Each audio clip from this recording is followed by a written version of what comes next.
Vá.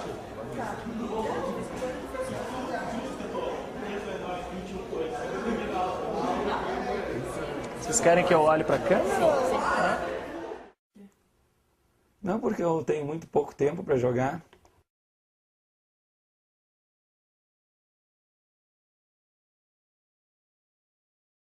Mas eu joguei bastante, hoje ainda jogo, não tanto, até por falta de tempo e tal, mas é uma coisa que eu gosto muito.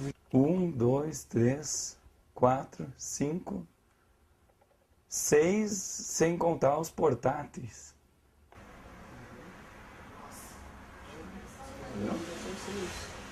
A produção do jogo tem sido um negócio que tem mudado muito ultimamente com a abordagem mais cinematográfica do jogo, criando um enredo, personagens. Se eu estou pensando o que eu vou falar.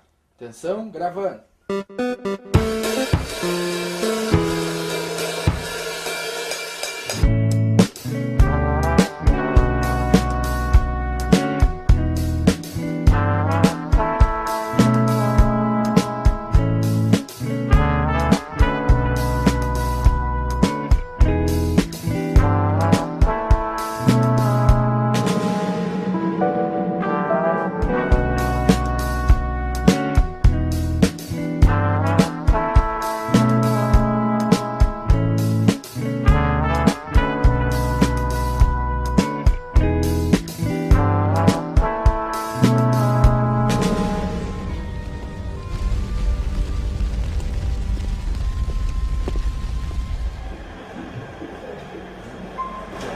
Os jogos, eles têm que ter um atrativo, tá? A palavra jogo por si só já é um bom atrativo. Só que não adianta nós termos jogos que não tenham uma boa história, que não tenham um bom conjunto de personagens, uma animação bastante interessante, uma sonoplastia bastante interessante e objetivos a serem atendidos, né, com o jogo. Nós sabemos que uma das partes fundamentais de um jogo são os desafios.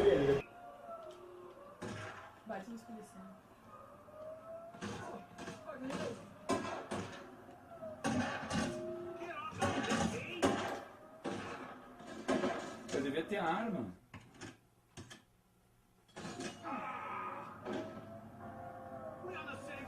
Então é muito complicado tu dizer simplesmente se o videogame influencia ou não no comportamento do jovem, da criança, quem esteja jogando. Pois qualquer coisa que a gente seja exposto, de algum jeito vai influenciar. Porque é impossível para o ser humano não ser influenciado por uma coisa que está simulando a realidade, que está fazendo ele ter emoções como medo, alegria, se identificar com os personagens.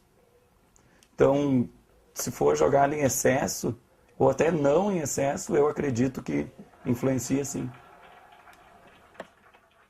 Como qualquer outra coisa, tudo que é demais pode ser prejudicial. Às vezes as pessoas podem dizer, é prejudicial, a pessoa passa 12 horas jogando e tal. Com certeza, se você passar 12 horas jogando, você vai se alienar a outras coisas, entendeu? Tudo tem que ter esse momento. Assim como você tem uma hora para estudar, você tem que ter uma hora para jogar. Tudo tem que ser dentro de um tempo correto, né? Nada em exagero. Se for em exagero, qualquer coisa vai ser prejudicial, né?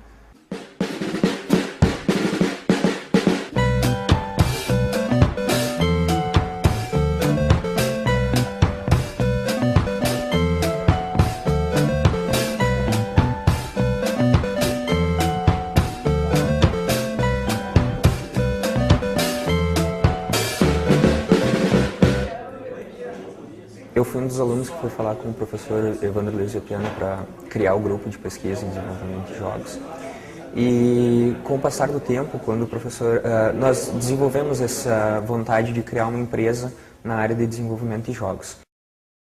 A gente começou fazendo reuniões, né? Já começou a trabalhar em projetos, né? Tivemos vários projetos antes desse.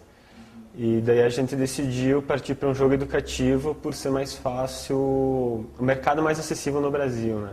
É mais fácil tu divulgar um jogo educativo do que tu produzir um jogo para gente em casa, né? Para a galera jogar. Daí a gente resolveu fazer um jogo educativo.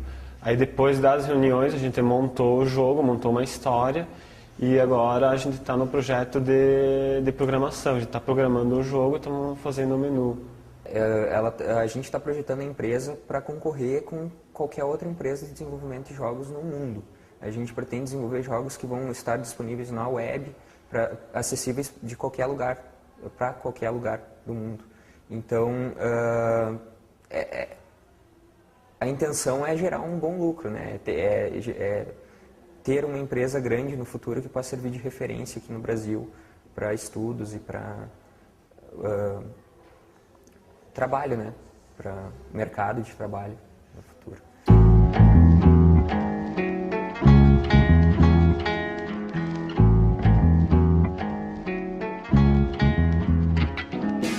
O jogo ele sempre tem alguma evolução para ser colocada, seja ela na parte de roteiro, seja ela na parte de personagens, na parte de desafios, na parte de sonoplastia, as partes fundamentais na construção de um jogo. Nós trabalhamos com várias áreas, como processamento digital de imagens, como programação, até mesmo com uma parte de roteiro, uma parte de sonoplastia.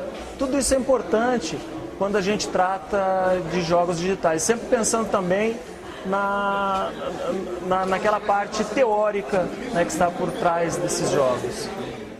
Teve uma pesquisa muito grande que crianças que jogam videogame, elas têm um QI acima das crianças que normalmente não jogam, ou até a comparação, digamos, o QI das crianças, vamos dizer, dos anos 90 comparando com os anos 70, evoluiu muito, né? Porque o jogo, ele nada mais é do que... Ele te põe numa situação que só você pode resolver, ninguém mais pode fazer aquilo para ti. Se você está jogando, você tem que saber achar uma alternativa, tem que saber resolver sozinho. Então isso é uma coisa que, queira ou não, te prepara para a vida, né? Que a vida também normalmente não vai ter ninguém te apoiando a todo momento, né?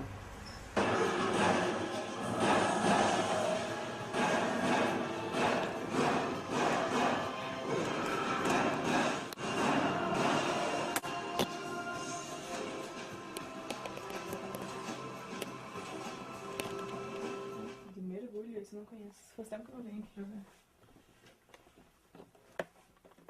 Não, mas esse é melhor.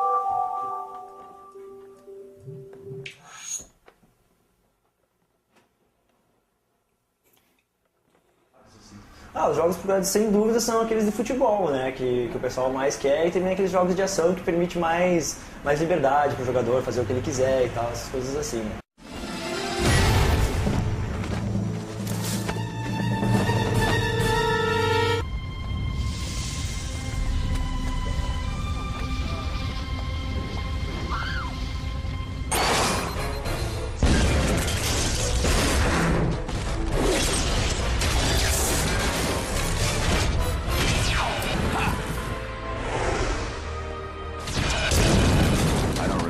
Asking for any help. Finish!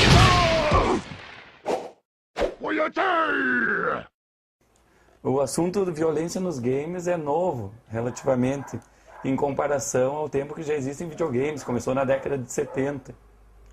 E isso aconteceu porque, quando os videogames surgiram, a tecnologia era limitada e não se podia imitar a realidade com as imagens do videogame. Então era como se fosse uma caricatura da realidade. E isso não chegava a provocar emoções nas pessoas, a alterar o humor delas. O que mudou conforme a tecnologia dos videogames foi evoluindo. E hoje tu tens gráficos que são praticamente igual à realidade e que tu pode comparar a influência que ele tem, como de um filme de cinema, uma novela na TV. Eu acho que é um erro proibir. Eu acho que isso tem que ter uma faixa etária. Assim como existem filmes em toda a área, né? Tem uma faixa etária. O jogo também, ele tem que ter se o jogo é violento, ele tem que ser determinado para maiores de 18 anos. Eu acho que no caso tipo Counter-Strike que foi proibido, eu acho que é um erro, porque no momento que proibiram, que aumentou a procura pelo jogo, entendeu?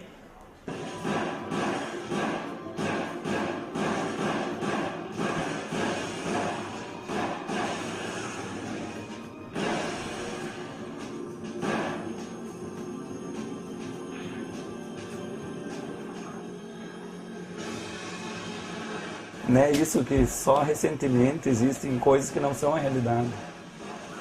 Então ainda não está na genética do ser humano não discernir a realidade do que não é realidade. Todo mundo joga, todo mundo descobriu que quebrou aquela barreira. Ah, eu tenho 30 anos, não posso jogar, é só criança que joga. Então sempre foi uma barreira que foi quebrada. A tecnologia, claro, que evoluiu, ajudou muito, mas principalmente isso. Hoje quem começou a jogar quando era criança continua jogando com qualquer idade, né?